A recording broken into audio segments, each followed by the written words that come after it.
Happy Monday, everyone. This is the Freedom Club podcast, and I am your very grateful host, Curt Mercadante. I'm so happy you are here. Let me tell you, I am pumped up to start off this week. Last week ended on an incredible note. Last Thursday night, we had a packed house, standing room only Freedom Club local event in Charleston, South Carolina at my boxing gym, Hurricane Boxing. The crowd was incredible. We had awesome business networking, wonderful music by Memory Lane. We had some awesome guests. You're going to hear in the coming weeks the interviews I did with each of those guests. And, it's a clear sign that the freedom movement is growing. This is the second straight Freedom Club local event we held that was completely packed. And our next one is April 18th in Indianapolis.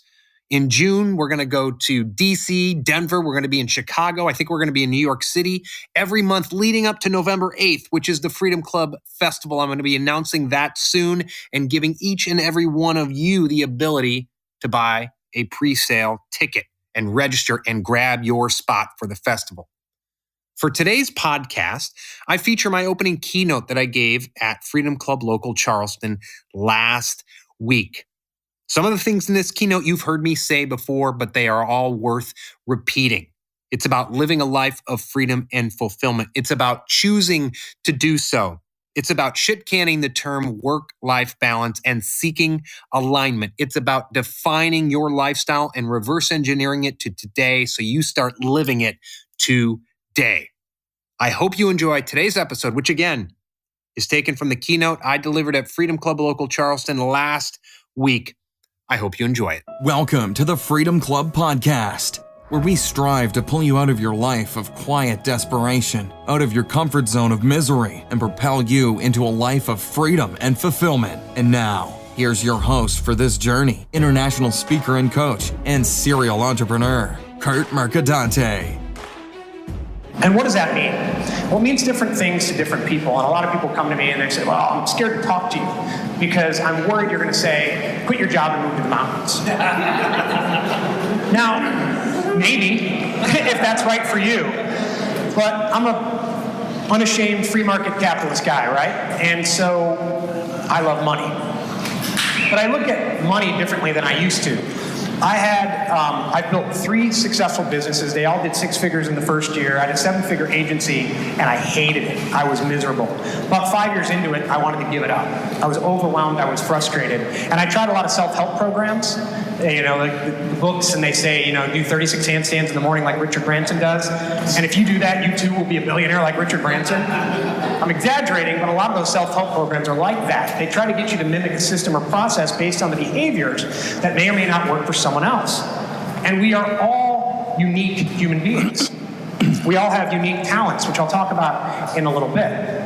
And I came upon the Gallup StrengthsFinder program, and it really spoke to me because it was about using those innate talents, those talent themes, those naturally recurring patterns of thought, feeling, and behavior. When you productively apply them, you can turn them into strengths. And when you combine those with your skills, your knowledge, your passion, your education, they become superpowers. And Mr. Leonard here in the front row, he worked with me on a strategic plan for my agency. And we grew the hell out of that thing. But I was lacking some things in the rest of my life. And so about 5 years into my agency, I wanted to give it up. And I was able to scale it, level up. We took it to be very successful money-wise, but something else was missing. And I had been on a journey since 2012 when my father passed away. Now, my dad was, as you can see, I like to wear superhero shirts. My dad was kind of like a real-life Tony Stark, Iron Man. He helped build fighter jets. He worked on the space program. My brother told me, although my brother's kind of full of shit, so he might be lying. My wife knows what I'm talking about. So he said my dad worked on one of the first shoulder-fire missiles. He led the team that designed all the electronic switches on the Boeing 777. But my dad passed away in 2012. And at his wake, there were grown men 80 years old with tears in their eyes. And not one person mentioned anything about my dad's career. It was all about what he did as a husband, as a father. When I remember, I don't know, he didn't leave me any money. He didn't leave me a dime. But he was at every recital. He was at every cross-country meet, every soccer practice. And he had set that example for me, and here I was, it was a slap in the face, listening to everyone talk about him, and I was not living up to the example that he set. So I decided there and then to make a change. I didn't know what the hell that was. I lived in what I like to call a comfort zone of misery. Henry David Thoreau wrote that the mass of men, now he said men, but there's a lot of women in this category too, live lives of quiet desperation. And quiet desperation in many cases can be worse than loud desperation, because when the desperation gets loud, you get backed into a corner, you want to fight back. But that quiet desperation, you can live in that for years and years, right? You can value yourself only as a paycheck provider. And it's good enough just to get by, even though you wake up every morning with a case of the blahs, with that feeling like you're destined for something else. You just don't know what that something else is. And that was where I was at. And I felt like I was trapped. I interviewed a guy, Brandon Steiner. So he's the CEO of Steiner Sports. It's the largest sports memorabilia collectible. He's like best friends with Mariano Rivera and A-Rod. And he coined a term that I love called the stripper box. And he said, my grandfather was a stripper. I was like, what? He said, well, no, he wasn't really a stripper. He said, but, a stripper comes out, is young, wants to make some money, starts stripping. And starts making a ton of cash. Buys a house, gets a mortgage, buys a nice car, keeps going, builds up this lifestyle. 10, 15 years into it, the stripper's like, I don't want to do this anymore. But the stripper can't take a year off to recalibrate, because he or she will have to give up that salary, will have to, put in jeopardy the mortgage, the cars. And so 40 years go by, and that stripper's still stripping. And that stripper box can kind of be like that quiet life of desperation. And I run into people every single day who are unfulfilled and unhappy, and they don't know what that more is. They know they're destined for it. And so I was there. And my agency did very well. And there was one morning I remember, and some of you have heard this story. It was like any other work day. The problem was, it was Thanksgiving week, and I had told all my clients I had the week off. That didn't stop them from calling, emailing, can you do this that report, can you help on this conference call? Just one conference call. I was laying there in bed, and I remember thinking, I was supposed to go the next week to a god-awful meeting up in DC, a 6-hour meeting. They have 8 of those planning meetings, right? Just so everyone can kind of hear themselves talk and feed their egos. And the year before, in that same meeting, we were yelled at for the first 45 minutes because we were, quote, low energy. And yelled at like children, and I vowed to myself I'm never coming back to this god-awful meeting. But of course, the comfort zone sets back in. I get scared, I got the paycheck coming. But something kind of broke in me that morning as I kept emailing. And I thought to myself, if my plane goes down next Tuesday coming to or from that meeting, is that how I want to go out? And there was a resounding no. Now I was scared. My wife Julie is in the back. I was scared shitless to go up to Julie and say, all right, it's done. But I did. I said, I'm done with it. And she looked at me and said, it's about time. Because she had seen the anxiety attacks, the stress, I was physically present on the weekends, but I wasn't mentally present on the weekends. I wasn't mentally present at dinner. And so I had been side hustle coaching for a little bit, and I thought, well, I guess that's it. I shut down my 7-figure agency overnight, and I haven't looked back. And so over time, I came to come upon, when I work with people, I gave the Gallup Strengths Finder assessment to over 100 people last year around the country. It's brought me to Cairo, Egypt. I led a workshop with startup entrepreneurs last year, and I decided this year to hold these events. The podcast has been growing, and it's about the freedom lifestyle. Is the freedom lifestyle a mindset? Absolutely. Is it an intentional way of living? Yep. It's all of those things. Does it mean sell all your belongings and move to the mountains? Could be. Depends on what you want, right? And that's the point. It's about imagining your desired lifestyle and then reverse engineering from there. And I work with people who they feel they need permission to even think about that. And they can't get, all right, if you wave a magic wand, 5 years out, what does your perfect lifestyle look like? Now, some people will say, well, I wouldn't want my perfect lifestyle because I think there's value in hard work. Imagining your perfect lifestyle doesn't necessarily mean it's easy. Often the things that we love the most are the hardest to do. And that's why they call it a comfort zone of misery, right? Because it's so easy to stay in that comfort zone, but you hate it. You're unfulfilled. And so the freedom lifestyle is about, I've come up with, I used to have a 9-step program that we would go, that we would go through. But I ask people questions, in terms of, I had one client, he was convinced he had to quit his job to live the freedom lifestyle. After working together for some time, we realized, no, you don't need to quit your job. You just need to build in your relationships, your family time, and your self-care around the job you have. Now, he's probably going to leave his job in 3 years. His vision for his life now is ridding the world of Alzheimer's. So we're working on building a startup to do that. Working with a guy who we went from $1,000 a month to $15,000 a month because he needed that financial freedom time. He had the freedom, the relationship, the self-care part down pat, but he had to build the work part. So I often ask people questions in terms of determining whether you're truly living the freedom lifestyle. Are your days filled with things you want to do versus things you feel compelled to do? And that's compelled by other people. You know, if I want to get in shape, I feel compelled to come here and box, right? Or do whatever. Are your relationships excellent? Relationships are the number one thing no matter what. I actually had a guy trying to argue with me. He actually used the example that Christ put work before family. And so I decided to take his quote and post it all over the place just to let it lie, because I thought it was such a stupid thing for him to say.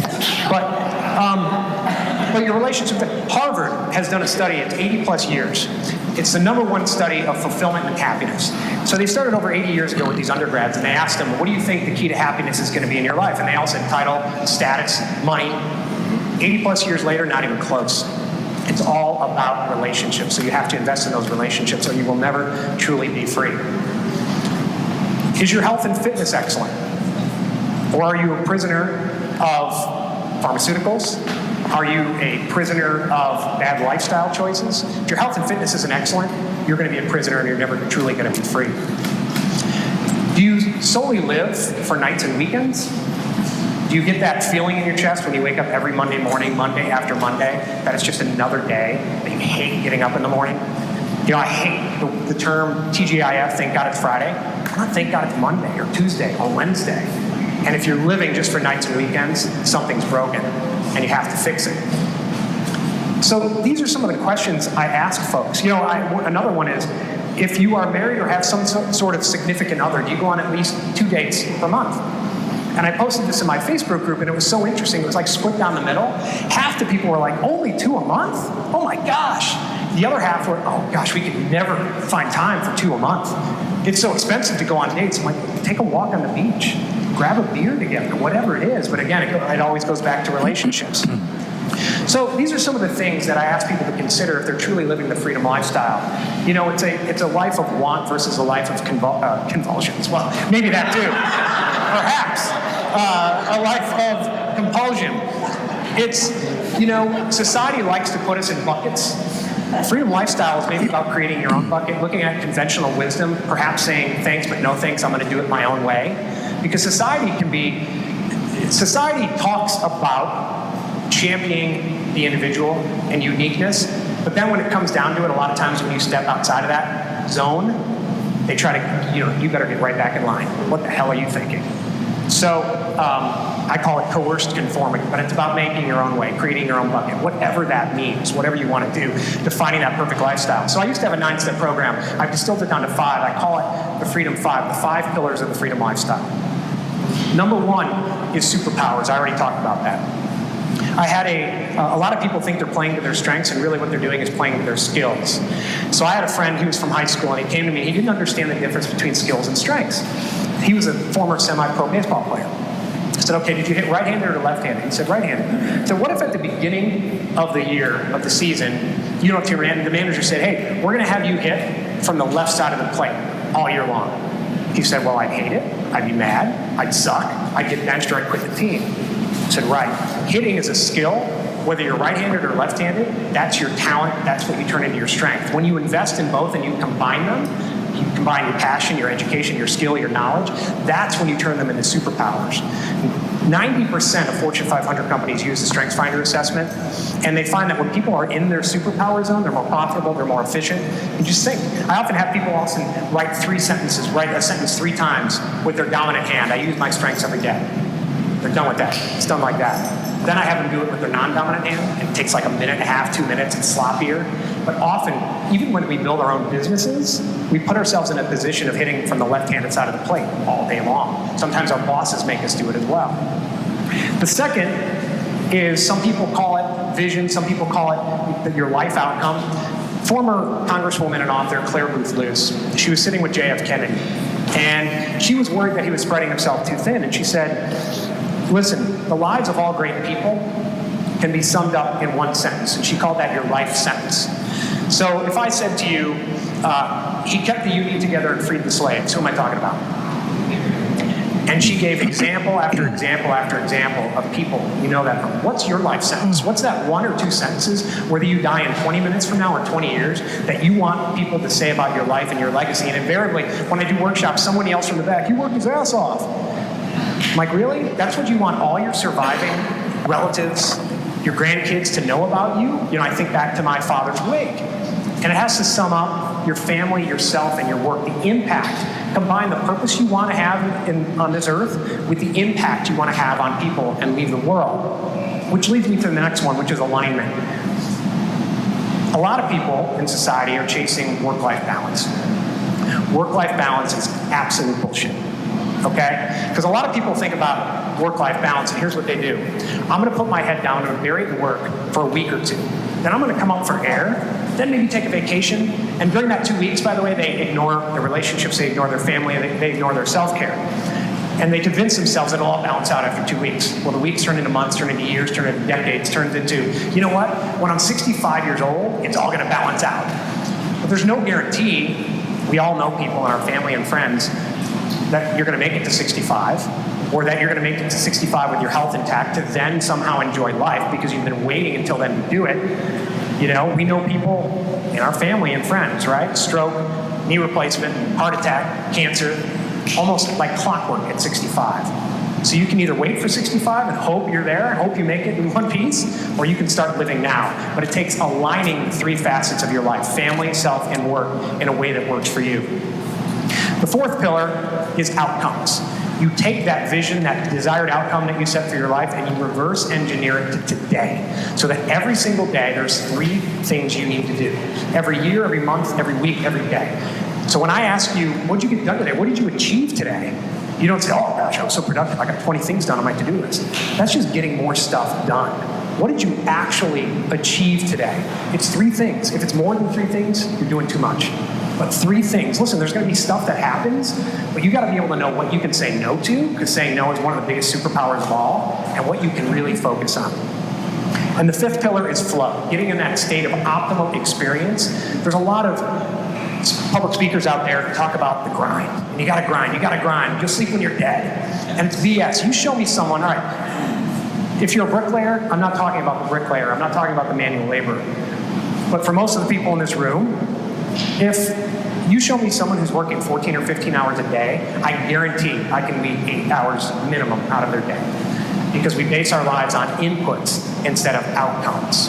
Inputs that don't lead us in the shortest, straightest, simplest route to those outcomes. And when you start doing that, you get in flow, and you should be flowing instead of grinding every single day. So that's the Freedom 5. That's what I talk about. In my podcast, I'm doing these events to share that message, but also to bring in excellent guests in each city in which we do this.